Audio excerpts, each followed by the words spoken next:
was one of those dark, cold winter mornings in Toronto. Gray,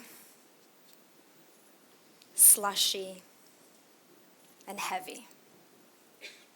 But the real heaviness wasn't outside, it was inside of me. I woke up with that familiar tightness in my chest. I had gotten so used to this anxiety that it felt normal to me. I had to get to work, so I brushed it off, got dressed, and stepped onto an overcrowded tram. Shoulder to shoulder with people, full tram. Everyone's heads were down, eyes staring at screens. All of these humans, yet no connection. To my surprise, that morning, the tightness and the pressure in my chest kept growing. And by the time I got off the tram, I couldn't breathe anymore. There I was, on a dirty, slushy downtown sidewalk, surrounded by honking cars and people rushing by, having my first panic attack. And if you've ever had a panic attack, you know it can feel like a heart attack, like you're dying. I didn't make it to the office that day. I messaged my team, I'll be working from home. But the truth is, my body had just sent me a message I could no longer ignore. That panic attack didn't come from nowhere. It's been months, maybe even years, that my body was whispering to me. Through pain, through tightness, through anxiety. There was days where I would wake up and I'd feel like I was dragging myself through concrete. I would smile in work meetings while quietly disassociating inside. But here's the thing. On paper, everything looked good. I had a great job. I had just gotten a promotion. I had a boyfriend. I had a lovely apartment, friends, community. It was all good.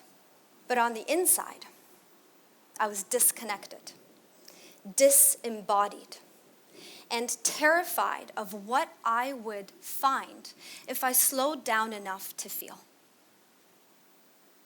This isn't just my story. This is a story so many of us are living. We are high functioning and hiding. We are rushing through life.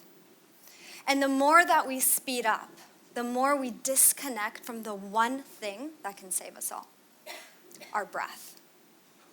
One of the first times I felt truly alive during this period of my life was on Maui, Hawaii. The island is full of life force energy, or mana, as Indigenous Hawaiians call it. There I met a man who was heartbroken. He told me that his girlfriend had left the island to follow her Kundalini yoga teacher. I was like, okay. I'm like, what kind of yoga makes you leave your partner? I got curious. So I Googled it when I got home. And it turns out that I lived 20-minute walk away from the only Kundalini yoga studio in Toronto. So I took myself there. I walked in skeptical. Everyone was wearing white, and I thought to myself immediately, great, it's a cult. But desperation is a very powerful motivator, so I stayed.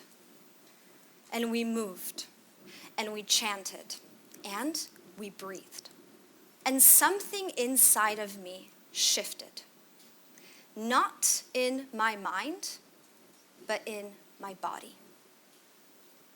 And as I started to incorporate breathwork into my daily life, that numbness inside of me started to thaw. As I started to breathe deeper, I started to live deeper.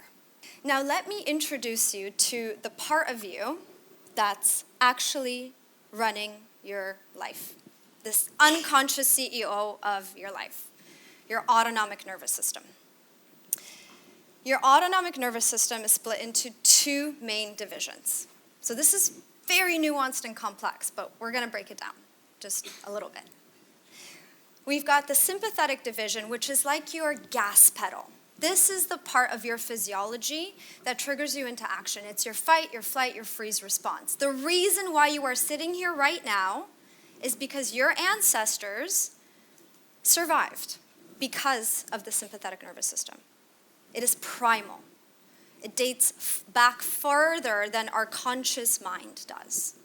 The parasympathetic nervous system is what we call the rest and digest side. This is where you are able to sleep, to repair, to connect with one another, to feel joy, to be present. Now, a healthy nervous system functions between these two. It's flexible. So you have a stressor, and then you return to calm.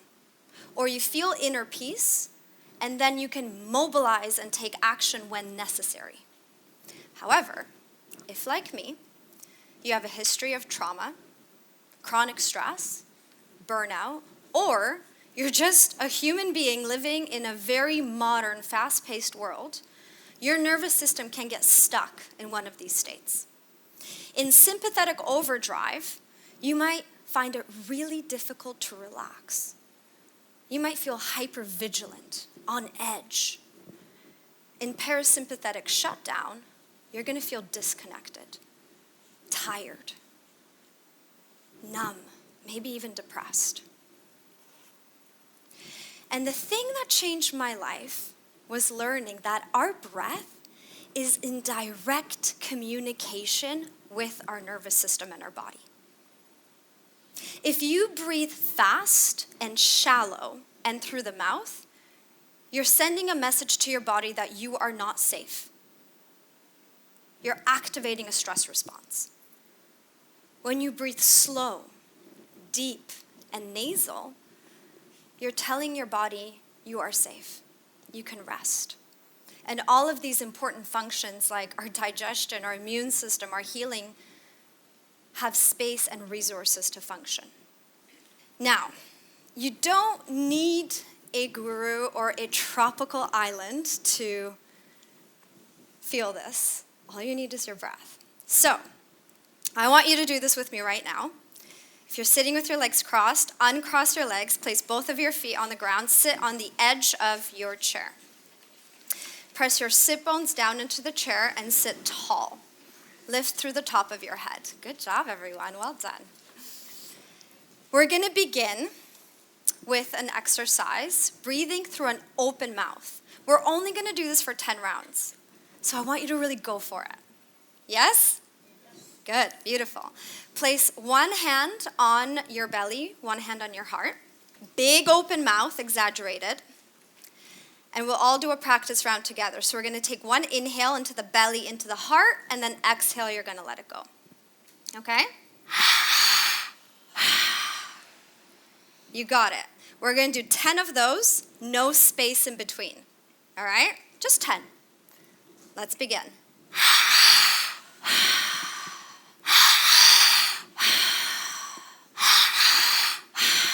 Good. Keep going. That's 4. Even bigger.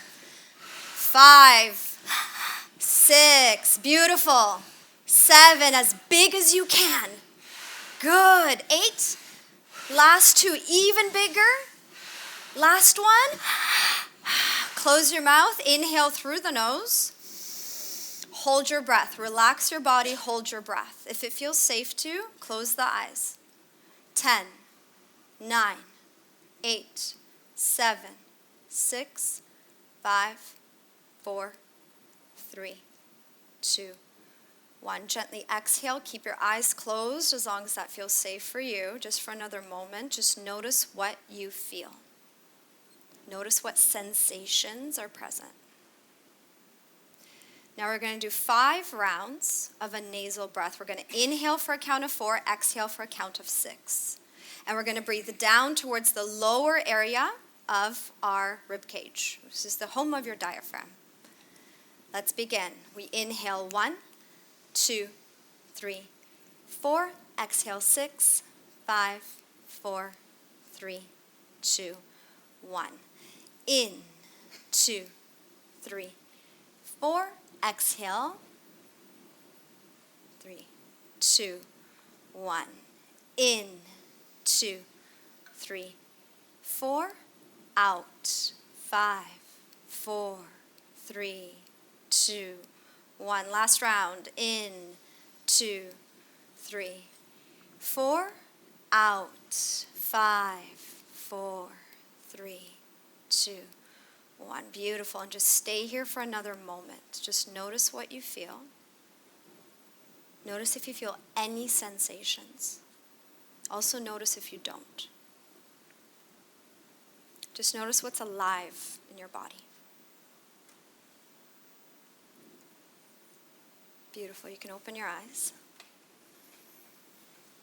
So this ability to feel these sensations, there's a name for this. It's interoception.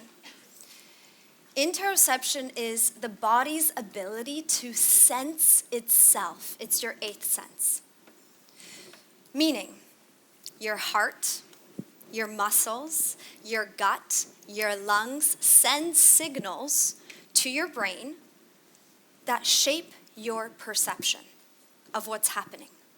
Now, the problem is, when our mind gets involved, we often misinterpret those signals, or we actually don't feel them at all because we're so disconnected. This again is where breath comes in. Breath is the communication that happens between your body and your mind. It is the gateway between the conscious and the unconscious. Your breath brings you back to the present moment. Your breath takes you out of mental chaos and brings you into clarity. Your breath takes you out of survival into possibility. I spent the last 8 years studying breathwork. 8 years. And for me, it wasn't just about how it felt. I didn't want to just keep catching this high that it can feel like sometimes. I wanted to deeply understand how it works. I studied with monks, I studied with yogis, I studied with doctors, and I studied with scientists. I wanted to have a full picture, both the ancient traditional knowledge as well as the modern science. It gave me a whole new career as a coach and a breathwork facilitator, guiding folks through their own journey of healing and empowerment. But I didn't study it just as a tool. I studied it as a way back home to myself. And it wasn't easy. I had to face fears on this journey. The fear of disappointing others, the fear of leaving behind a life I was supposed to live, a career, a relationship, my family, of no longer being the version of myself that people expected. But as I continued to breathe, I started to trust the wisdom within me. I started to open up to a deeper life with every breath that I took. So here's what I want you to understand more than anything. If you feel stuck, if you feel numb, if you feel anxious, if you feel like there's something inside of you that wants to wake up, don't look outside. Look within. Close your eyes. Feel your body. Come back to your breath. Because the moment you come back to your breath, you come back to your life. And the thing I want to leave you with is this. Your breath is the first thing that you did when you entered this world. And it's the last thing that you will do when you leave. Everything in between is an opportunity to remember who you really are. Thank you.